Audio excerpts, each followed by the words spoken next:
Robert F. Kennedy Jr. was born into one of the most powerful families in American history. As the son of Robert F. Kennedy and the nephew of President John F. Kennedy, his lineage was tied to politics, wealth, and an enduring legacy of public service. The Kennedy name carried immense influence, and from the moment he was born on January 17, 1954, his life was destined to be anything but ordinary. He grew up in a world of privilege, surrounded by wealth and power that most could only dream of. His childhood unfolded at the Kennedy compound in Hyannis Port, Massachusetts, a sprawling estate that served as a gathering place for some of the most powerful figures in American history. The compound was not just a home, but a political hub where world leaders, senators, and cultural icons engaged in discussions that shaped the nation. Summers were filled with sailing, touch football games on the lawn, and leadership lessons that came not from books but from sitting at the dinner table with some of the most influential minds of the time. His family's other estate, Hickory Hill in McLean, Virginia, was equally grand, known for its lavish parties, intellectual debates, and the unmistakable presence of power. But even in a world of privilege, tragedy was never far behind. The Kennedy family name was synonymous with loss, and Robert experienced it most devastatingly. In 1963, his uncle, President John F. Kennedy, was assassinated in Dallas, sending shockwaves through the country and plunging the family into mourning. Just 5 years later, the unthinkable happened again. His father, Robert F. Kennedy, was gunned down during his campaign for the presidency. The young boy who had once played on the lawns of Hyannis Port with a carefree spirit now found himself thrust into a reality shaped by grief and expectations. The weight of the Kennedy name was both a privilege and a burden. While he was surrounded by wealth and elite connections, he also bore the heavy responsibility of upholding a legacy that had been built on sacrifice. Despite his pain, he was expected to succeed, to carry on the family tradition of leadership, and to live up to the ideals that his father and uncle had fought for. He was sent to the best schools, first attending Georgetown Preparatory School and then continuing his education at Millbrook School. These institutions were not just places of learning, but training grounds for the next generation of America's elite. His academic journey was marked by both privilege and pressure. He earned his degree in American history and literature from Harvard University, an institution deeply tied to his family. But he didn't stop there. His education took him to the London School of Economics before he returned to the United States to study law at the University of Virginia, eventually earning a Master of Laws from Pace University. These prestigious institutions prepared him for a future in leadership, but they couldn't shield him from the internal battles that would soon define his life. Yet, despite his privilege, RFK Jr. faced struggles that would shape his life forever. Loss had been a constant companion in Robert F. Kennedy Jr.'s life. The deaths of his uncle and father left scars that ran deep, shaping his childhood and casting a long shadow over his future. The Kennedy name carried expectations. Greatness was not an option, but a requirement. Every step he took, every decision he made, was scrutinized through the lens of history. He was not just Robert, he was a Kennedy. But the weight of that legacy, combined with personal grief, led him down a dark and self-destructive path. Despite the privilege and power surrounding him, he struggled with an emptiness that no amount of wealth or status could fill. In the years following his father's assassination, he turned to substance abuse as a way to numb the pain. The pressure to uphold the family name and the unrelenting grief of losing his father at just 14 years old left him lost. What started as youthful rebellion soon spiraled into something far more dangerous. Alcohol and drugs became a way to escape, a temporary relief from the crushing burden of expectation. By the early 1980s, his addiction had taken full control. Then came the moment that changed everything. In 1983, he was arrested for heroin possession after being found nodding off on a plane. The news sent shockwaves through the Kennedy family and the public. A Kennedy in handcuffs, another scandal for a dynasty already marked by tragedy. For many, it was a fall from grace. For him, it was a wake-up call. This was not just about his reputation. This was life or death. Faced with the reality of his addiction, he checked into rehab. The road to recovery was not easy. Overcoming addiction is not just about quitting, it is about confronting the pain that led to it. He was forced to face his grief, his insecurities, and the deep wounds left by his father's death. He had to learn how to exist outside of the Kennedy shadow, to find an identity that was not tied solely to his last name. It was in this period of struggle that he discovered a new purpose. Through recovery, he found clarity. He saw the injustices in the world with fresh eyes, and he knew he had to do something about them. He had always been passionate about environmental issues, but now that passion had direction. He turned his pain into purpose, dedicating himself to fighting for justice, not in politics, but in the courtroom. His battles gave him a deep understanding of struggle and resilience, qualities that would define his career. Through pain came purpose. RFK Jr. was about to forge a career that would define his legacy. The Kennedy family name has long been synonymous with power, privilege, and immense wealth. Built through politics, business, and strategic investments, the family fortune has been estimated at $1.2 billion, a staggering sum that has fueled generations of influence. But where does RFK Jr. fit into this financial empire? Unlike his grandfather, Joseph Kennedy Sr., who amassed wealth through banking, bootlegging, rumors, and Hollywood investments, RFK Jr. forged his financial path, one that blended law, activism, and strategic investments with his inherited status. While the Kennedy wealth is vast, it is also deeply divided. RFK Jr. is one of 11 children, meaning his direct inheritance from the family trust is far smaller than what many might expect. However, his net worth is still substantial. Estimates suggest RFK Jr. is worth around $15 million, a figure that includes assets shared with his wife, actress Cheryl Hines. Unlike many of his relatives who pursued politics, his fortune has largely come from his work as an environmental attorney, author, and advocate, but also from some lucrative financial decisions. His legal career has been a significant source of income. As a partner at Kennedy and Madonna LLP, he reportedly earned around $5,500,000, representing clients in environmental lawsuits and corporate accountability cases. His work with organizations like Riverkeeper and the Natural Resources Defense Council, NRDC, further solidified his reputation and his earnings. But it was his co-founding of the Waterkeeper Alliance that expanded his reach globally, leading to high-profile deals and sponsorships. Beyond the courtroom, RFK Jr. has leveraged his voice to build wealth through books, consulting, and media engagements. His books, including Crimes Against Nature and The Riverkeepers, became bestsellers, bringing in both royalties and speaking opportunities. He also served as a paid consultant, earning over $1,500,000, advising various environmental and health organizations. But his financial portfolio extends far beyond law and activism.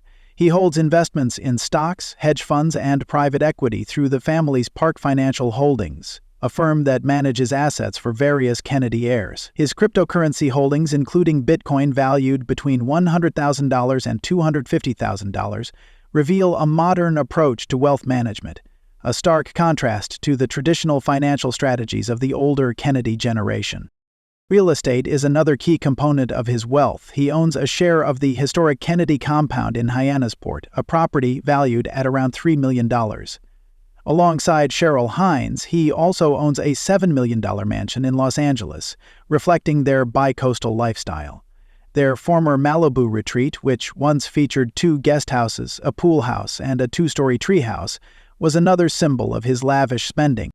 However, financial success has not come without controversy. His role as chairman and chief counsel of Children's Health Defense, an organization known for its stance on public health policies, has drawn both scrutiny and financial gains. His reported compensation from the nonprofit totaled $500,000 in 2021 and 2022, sparking debates over nonprofit transparency. Despite his wealth, RFK Jr.'s fortune pales in comparison to the $1.2 billion dynasty from which he descends. Yet his ability to carve out an independent financial path, one built on law, activism, and strategic investments, proves that he is more than just a name. But wealth isn't just about numbers, it's about the places you call home. The Kennedy name is synonymous with wealth and power, and nowhere is that more evident than in the luxurious estates tied to the family. For Robert F. Kennedy Jr., real estate is more than just an asset. It's a reflection of his heritage, his lifestyle, and the contradictions that define him. From oceanfront compounds to sprawling West Coast retreats, his properties tell the story of a man who straddles the worlds of old money privilege and modern ambition. At the heart of his real estate empire is the Kennedy compound in Hyannis Port, Massachusetts. This legendary estate has been in the family for generations, serving as a backdrop to some of the most pivotal moments in American history. It was here that JFK, RFK Sr., and countless other political figures held meetings, made decisions, and shaped the nation. The compound is more than just a collection of homes. It's an institution. RFK Jr. retains part ownership of the estate, and while it remains a cherished Kennedy stronghold, it also represents the immense responsibility of carrying on the family legacy. The property, valued at around $3 million, boasts sweeping ocean views, private docks, and manicured gardens, all reminders of the wealth that has surrounded him since birth. But Hyannis Port is just one part of his real estate portfolio. On the opposite coast, his Los Angeles mansion, a $7 million retreat shared with Cheryl Hines, offers a stark contrast to the traditional Kennedy aesthetic. The property, located in an exclusive gated neighborhood, embodies the Hollywood lifestyle, with sprawling entertainment spaces, a resort-style backyard, and high-end amenities. While the Kennedy family has long been associated with East Coast aristocracy, RFK Jr.'s choice to invest in California real estate reflects his modern, unconventional approach to wealth and status.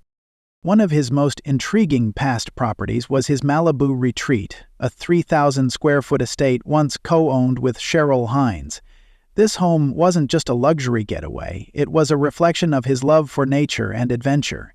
The estate featured 2 guest houses, a pool house, a wine shed, and even a 2-story treehouse, blending luxury with a rustic, back-to-nature aesthetic. Nestled in the exclusive Point Dume area, the home was a secluded escape from the chaos of public life. However, in 2017, the couple listed the property for $6,450,000, marking the end of an era for their Malibu lifestyle.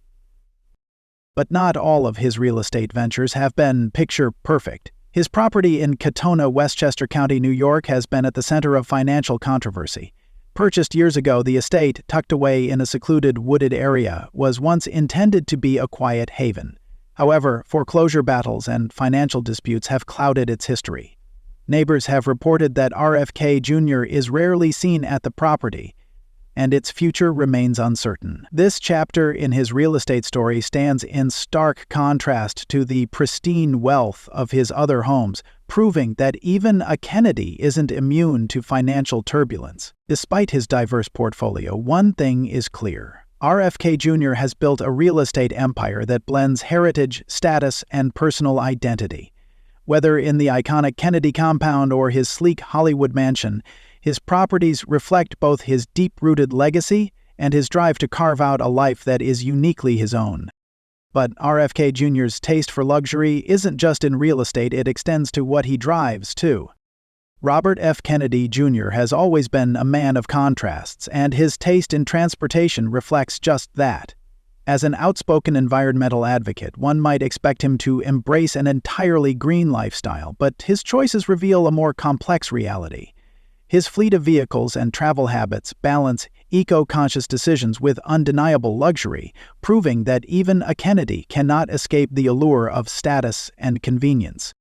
At the center of his car collection is the Tesla Model S, a vehicle that aligns perfectly with his public stance on climate change and environmental sustainability. The sleek, all-electric sedan is one of the most popular choices among the elite looking to showcase both status and commitment to reducing carbon footprints.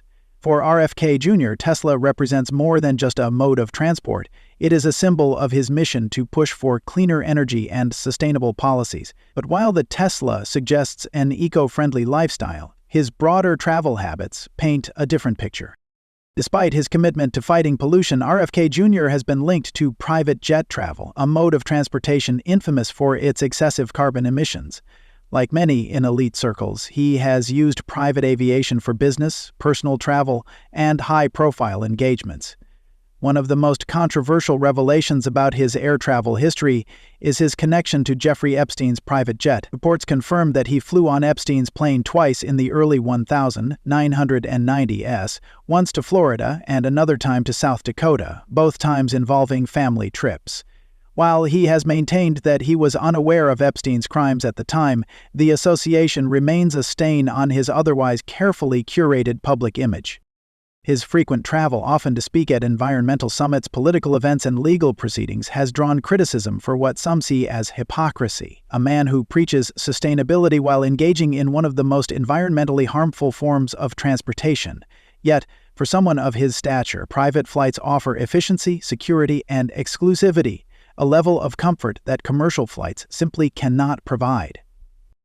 RFK Jr.'s lifestyle is a blend of advocacy and indulgence, a paradox that reflects the complicated nature of wealth and privilege. He champions clean energy and conservation, yet enjoys the luxuries of private travel and high-end automobiles. While his Tesla may be a nod to the future, his private flights reveal the enduring realities of wealth and convenience. Yet, beyond material wealth, RFK Jr.'s true passions lie in the wild. Robert F. Kennedy Jr.'s lifestyle is anything but ordinary. While most heirs to political dynasties spend their time in boardrooms or on campaign trails, RFK Jr. thrives in the wild. His passions go far beyond politics and law. His true love lies in nature, adventure, and the raw beauty of the untamed world. From training birds of prey to navigating some of the world's most dangerous rivers, his hobbies reflect a man who has always sought a deeper connection to the earth, its creatures, and its mysteries. One of his most fascinating and least known passions is falconry, a tradition dating back thousands of years. RFK Jr. isn't just a casual enthusiast, he is a licensed master falconer, raptor propagator, and wildlife rehabilitator. He has spent decades training and rehabilitating hawks, falcons, and other birds of prey, developing an extraordinary bond with these creatures. His love for falconry even led him to write the New York State Apprentice Falconer's Manual, a guide that has shaped how others approach this ancient practice. Unlike the controlled world of politics, falconry demands patience, skill, and respect for nature, qualities that RFK Jr. has carried into his work as an environmental activist. His passion for animals doesn't stop with birds of prey. RFK Jr. has long been involved in wildlife rehabilitation, taking in injured and orphaned animals and nursing them back to health. His unique approach to conservation isn't just about protecting the environment, it's about living in harmony with it. He has even taken his love for animals into his personal life, raising some of the most unusual pets imaginable. At one point, he had an emu wandering his property, a bird known for its speed and unpredictability. He also keeps 2 trained ravens, known for their intelligence and ability to mimic human speech. These choices might seem odd for someone of his background, but they highlight his deep connection to the natural world and his desire to break free from conventional expectations. But his love for nature isn't just about caring for animals, it's also about pushing his physical limits. RFK Jr. is an avid whitewater kayaker, a passion that began in his youth and has taken him on some of the most treacherous rivers in the world. He has led first descent expeditions in Latin America, navigating uncharted waters where one wrong move could mean disaster. His adventures have also led him to mountaineering, trekking across some of the most remote and extreme landscapes on the planet. These aren't just hobbies. They're a reflection of his need for challenge, his search for meaning beyond the confines of politics and wealth. His thirst for exploration also extends to spirituality. Unlike many in his family who remained rooted in traditional Catholic beliefs, RFK Jr. has explored a variety of spiritual paths, including meditation, Native American traditions, and shamanic healing. He has spent time learning from indigenous cultures, believing that their understanding of the natural world holds wisdom that modern society has lost. This belief system influences his approach to conservation and environmentalism, viewing nature not just as something to protect, but as something sacred and deeply connected to human existence. RFK Jr. is a man of contradictions, a Kennedy who rejects the trappings of his political legacy in favor of the wild, the unpredictable, the deeply personal. His life is one of adventure, mystery, and an unbreakable bond with the world beyond civilization. But beyond his thrilling lifestyle, it's his love life that truly captures public intrigue. Robert F. Kennedy Jr. and Cheryl Hines are one of the most unlikely yet fascinating couples in the public eye. A political heir and an acclaimed Hollywood actress, their love story is one that few could have predicted. Coming from vastly different worlds, their relationship is a blend of legacy, fame, activism, and controversy, making them one of the most talked-about power couples of their time. Their story began in the early 2010s when Cheryl Hines, best known for her role on Curb Your Enthusiasm, was introduced to RFK Jr. by none other than Larry David. The idea of a Hollywood actress dating a Kennedy was unexpected, but the connection was instant. Cheryl, known for her sharp wit and comedic timing, was drawn to RFK Jr.'s intellect, passion for activism, and deep sense of purpose. He, in turn, was captivated by her energy, humor, and ability to navigate the pressures of the public eye.